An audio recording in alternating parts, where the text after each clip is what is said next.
Following a tumultuous 39-year journey, an office worker meets his demise in a hospital bed. But lo and behold, fate grants him a remarkable opportunity to hit the reset button. Equipped with a mighty farming contraption, he embarks on a brand new existence, venturing far and wide to cultivate his heart's desires. Along the way, he befriends a delightful array of creatures, forging a harmonious society on his bountiful farm. The story starts with Hiraku, an office worker who falls ill and ends up in a hospital. In the hospital, his heart monitor stops and he finds himself in another dimension as a soul, a mystical bubble wrangler who keeps a vigilant eye on his world. Making sure no bubbles go rogue or escape for mischievous adventures, confirms his death and reveals that he has lived for 39 years. Hiraku has a tough life filled with betrayal and a terminal illness. However, the Bubble Wrangler decides on a whoopsie-doodle-do-over card for life, granting him a chance to hit the redo button and fix those unfortunate glitches, granting him a healthy body that won't get sick. The mystical being acknowledges the mistakes made and the hardships Hiraku faced, and asks if he has any requests for his reboot new life. Hiraku expresses his desire to try farming as he had enjoyed watching shows about it while in the hospital. He wants a peaceful life away from people where he can farm in a secluded place. The Bubble Wrangler who can influence farming contacts another Bubble Wrangler, the one in charge of agriculture. Hiraku receives the power of a special farming tool. With the tool and a new healthy body, Hiraku begins his second life. He wakes up in a forest, excited to be able to move freely again.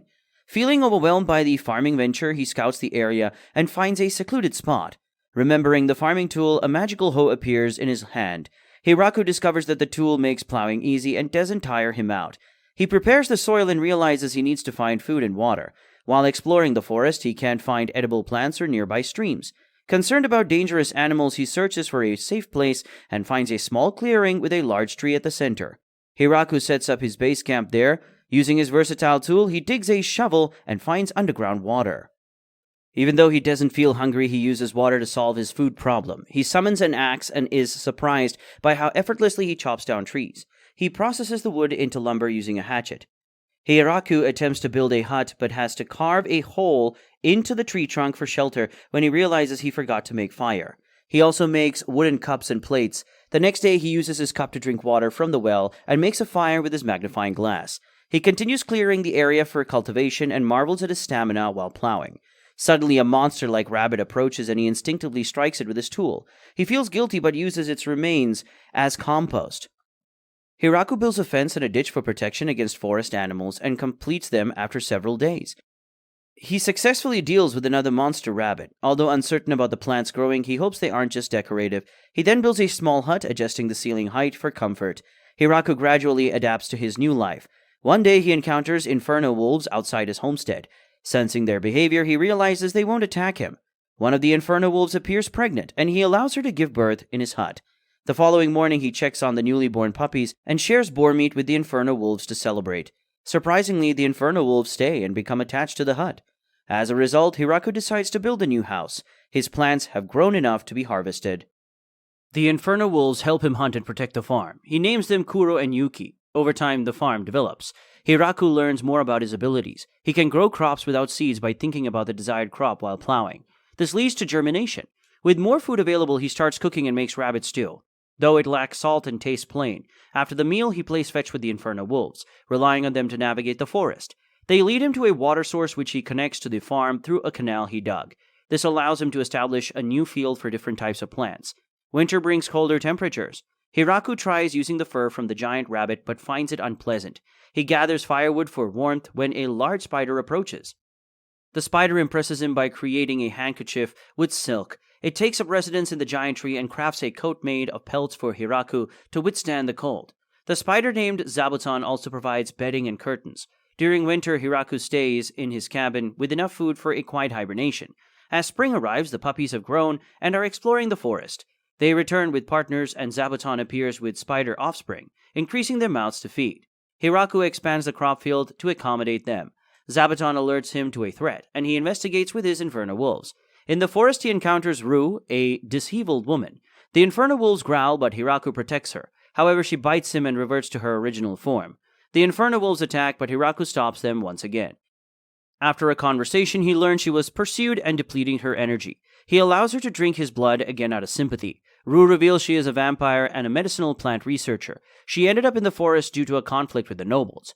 Hiraku is happy to have her and invites her to stay. They engage in harvesting and have fun. Rue records the vegetables in her database, mentioning her expertise in medicinal plants. Hiraku wants her to stay forever, and their late-night conversation leads them to confusion about whether they want to get married.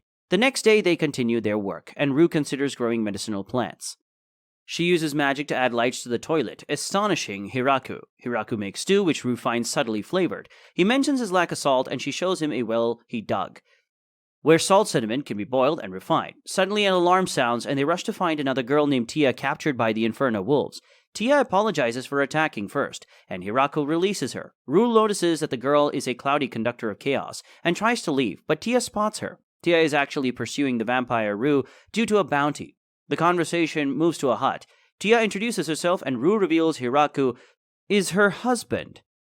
The vampire invites Tia to live with them, showcasing the farm. Tia helps with the harvest, and they win her over with strawberries. Tia stays, and with their magic, they improve the farm. Kuro and Yuki become grandparents. Tia is surprised by Hiraku's calmness towards the Inferno wolves, and he creates a new area for them.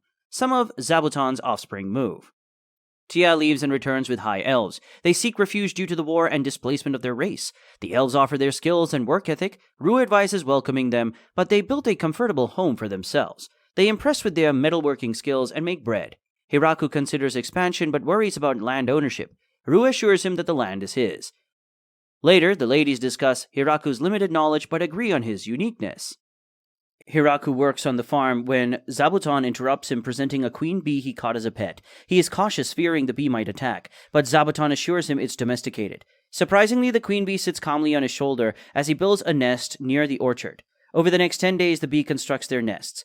Hiraku watches the smaller bees work diligently producing honey. He then digs a reservoir and plans to draw water from the river using a waterway. With Leah, the leader of the elves group, and every other elf's help, they use his powerful farming tool to compact the dirt, creating a waterway pipe to fill the reservoir.